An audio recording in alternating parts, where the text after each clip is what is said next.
Talking to oneself is a habit everyone indulges in.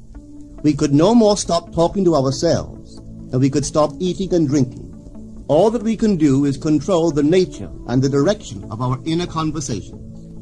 Most of us are totally unaware of the fact that our inner conversations are the causes of the circumstances of our life. We are told that as a man thinketh in his heart, so is he.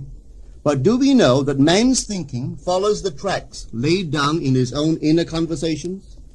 To turn the tracks to which he is tied in the direction in which he wants to go, he must put off his former conversation, which is called in the Bible the old man, and be renewed in the spirit of his mind. Speech is the image of mind. Therefore, to change his mind, he must first change his speech. By speech is meant those mental conversations we carry on with ourselves. The world is a magic circle of infinite possible mental transformations, for there are an infinite number of possible mental conversations. When man discovers the creative power of inner talking, he will realize his function and his mission in life. Then he can act to a purpose. Without such knowledge, he acts unconsciously. Everything is a manifestation of the mental conversations which go on in us without our being aware of them. But as civilized beings, we must become aware of them and act with a purpose. A man's mental conversations attracts his life. As long as there is no change in his inner talking, the personal history of the man remains the same. To attempt to change the world before we change our inner talking is the struggle against the very nature of things. Man can go round and round in the same circle of disappointments and misfortunes, not seeing them as caused by his own negative inner talking, but as caused by others. This may seem far-fetched, but it is a matter which lends itself to research and experiment. The formula the chemist illustrates is not more certainly provable than the formula of this science by which words are clothed in objective reality. One day a girl told me of her difficulties in working with her employer. She was convinced that he unjustly criticized and rejected her very best efforts. Upon hearing her story, I explained that if she thought him unfair, it was a sure sign that she herself was in need of a new conversation piece. There was no doubt but that she was mentally arguing with her employer, for others only echo that which we whisper to them in secret. She confessed that she argued with him mentally all day long. When she realized what she had been doing, she agreed to change her inner conversations with her employer. She imagined that he had congratulated her on her fine work, and that she, in turn, had thanked him for his praise and kindness. To her great delight, she soon discovered that her own attitude was the cause of all that befell her. The behavior of her employer reversed itself. It echoed, as it had always done, her mental conversations with him. I rarely see a person alone without wondering to what conversation piece is he tied. On what mysterious track is he walking? We must begin to take life consciously, for the solution of all problems lies just in this. The second man, the Lord from heaven in all of us, is trying to become self-conscious in the body, that he may be about his Father's business. What are his labors? To imitate his Father, to become master of the Word, master of his inner talking, that he may mold this world of ours into a likeness with the kingdom of love. The prophet said, "Be ye imitators of God as dear children." How would I imitate God? Well, we are told that God calls things that are not seen as though they were seen, and the unseen become seen. This is the way the girl called forth praise and kindness from her employer. She carried on an imaginary conversation with her employer from the premise that he had praised her work, and he did. Our inner conversations represent in various ways the world we live in. Our individual worlds are self-revelations of our own inner speech. We are told that every idle word that men shall speak, they shall give account thereof. For by their words they shall be justified, and by their words they shall be condemned. We abandon ourselves to negative inner talking, yet expect to retain command of life. Our present mental conversations do not recede into the past as man believes, They advance into the future to confront us as wasted or invested words. My word, said the prophet, shall not return unto me void, but it shall accomplish that which I please, and it shall prosper in all the things whereto I sent it. How would I send my word to help a friend? I would imagine that I am hearing his voice, that he is physically present, that my hand is on him. I would then congratulate him on his good fortune, tell him that I have never seen him look better. I would listen as though I heard him. I would imagine that he is telling me he has never felt better, he has never been happier. And I would know that in this loving, knowing communion with another, a communion populous with loving thoughts and feelings, that my word was sent, and it shall not return unto me void, but it shall prosper in the thing whereto I sent it. Now is the accepted time. Now is the day of salvation. It is only what is done now that counts, even though its effects may not be visible until tomorrow. We call not aloud, but by an inner effort of intense attention. To listen attentively, as though you heard, is to create. The events and relationships of life are your word made visible. Most of us rob others of their willingness and their ability to be kind and generous by our fixed attitudes towards them. Our attitudes unfold within us in the form of mental conversations. Inner talking from premises of fulfilled desire is the way to consciously create circumstances. Our inner conversations are perpetually outpictured all round us in happenings. Therefore, what we desire to see and hear without, we must see and hear within, for the whole manifested world goes to show us what use we have made of the word. If you practice this art of controlled inner speaking, you too will know what a thrill it is to be able to say, and now I have told you before it come to pass, that when it is come to pass, ye might believe.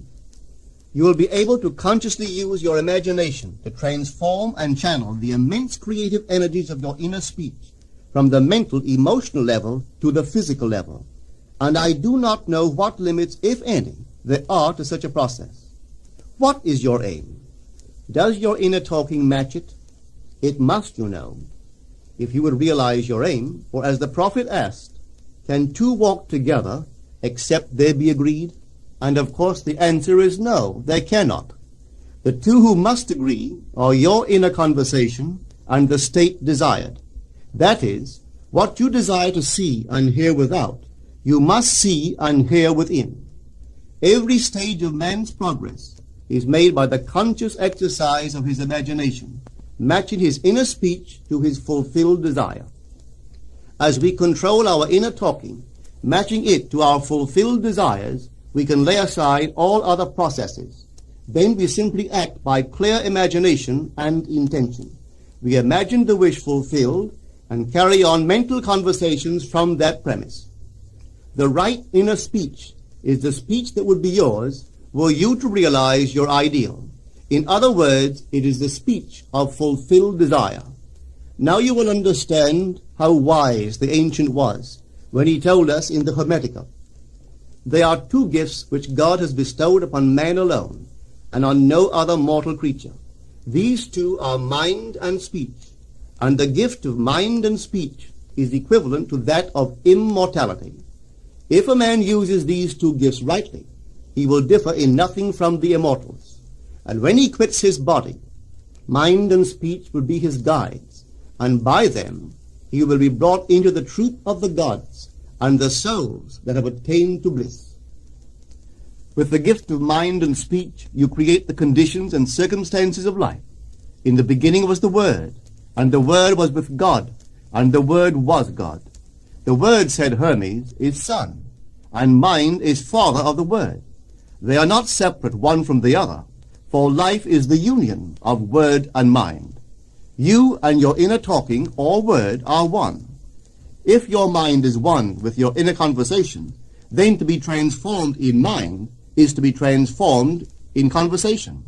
It was a flash of the deepest insight that taught Paul to write, put off the former conversation, the old man, which is corrupt, and be renewed in the spirit of your mind.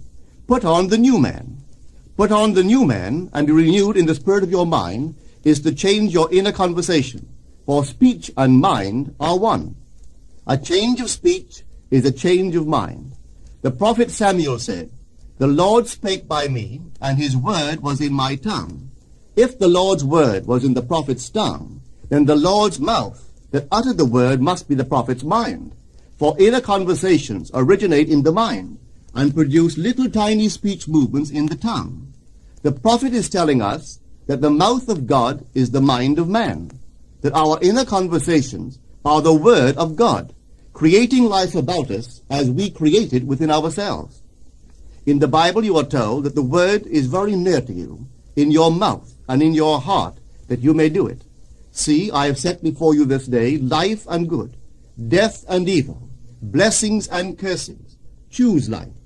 The conditions and circumstances of life are not created by some power external to yourself. They are the conditions which result from the exercise of your freedom of choice, your freedom to choose the ideas to which you will respond. Now is the accepted time. This is the day of salvation. Whatsoever things are of good report, think on these things. For your future will be formed by the word of God, which is your present inner talking. You create your future by your inner conversations. The worlds were framed by the word of God, that is, your inner talking. See yonder fields? The sesamum was sesamum, the corn was corn, the silence and the darkness knew. So is a man's fate born. For ends run true to origins. If you would reap success, you must plant success. The idea in your mind which starts the whole process going is the idea which you accept as true. This is a very important point to grasp, for truth depends upon the intensity of imagination, not upon facts. When the girl imagined that her employer was unfair, his behavior confirmed her imagination. When she changed her assumption of him, his behavior reflected the change, proving that an assumption, though false, if persisted in, will harden into fact. The mind always behaves according to the assumption with which it starts. Therefore, to experience success, we must assume that we are successful. We must live wholly on the level of the imagination itself, and it must be consciously and deliberately undertaken. It does not matter if, at the present moment, external facts deny the truth of your assumption. If you persist in your assumption, it will become a fact. Signs follow, they do not precede. To assume a new concept of yourself is to that extent to change your inner talking or word of God, and is therefore putting on the new man. Our inner talking, though unheard by others, is more productive of future conditions than all the audible promises and threats of men. Your ideal is waiting to be incarnated, but unless you yourself offer it human parentage, it is incapable of birth. You must define the person you wish to be, and then assume the feeling of your wish fulfilled, in faith that that assumption will find expression through you. The true test of religion is in its use, but men have made it a thing to defend. It is to you that the words are spoken. Blessed is she that believed, for there shall be an accomplishment of those things which are spoken unto her from the Lord. Test it, try it.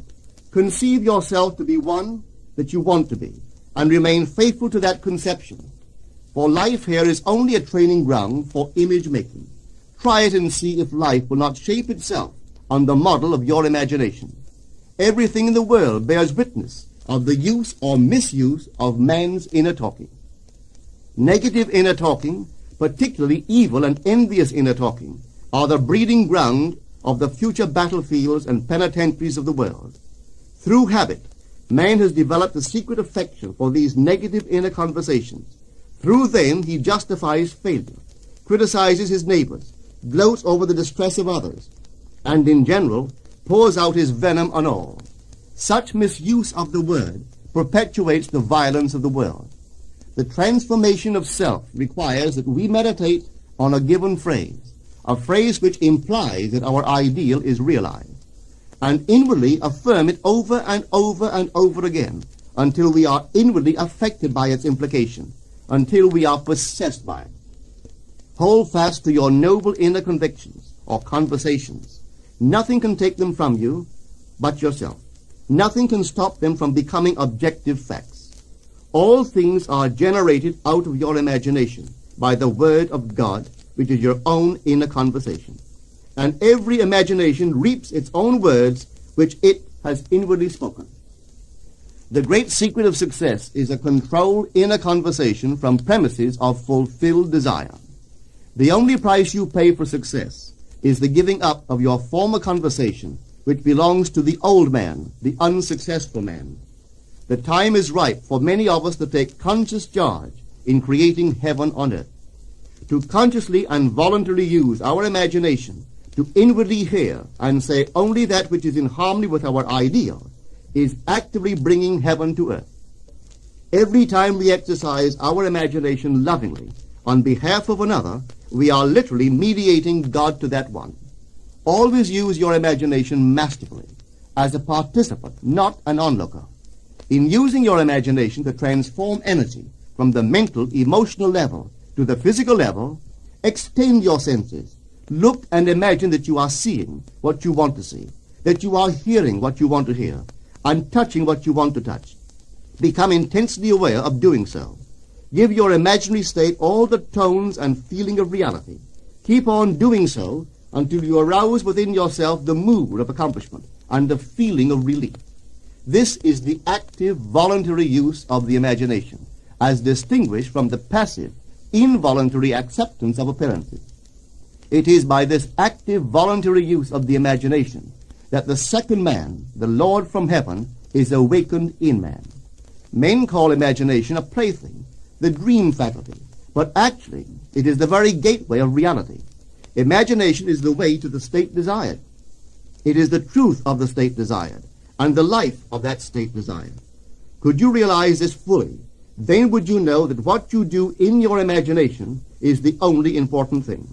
Within the circle of our imagination, the whole drama of life is being enacted over and over again.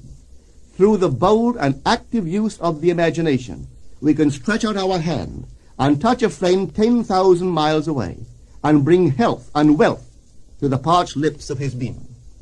It is the way to everything in the world. How else could we function beyond our fleshly limitations? But imagination demands of us a fuller living of our dreams in the present. Through the portals of the present, the whole of time must pass. Imagine elsewhere as here, and then as now. Try it and see.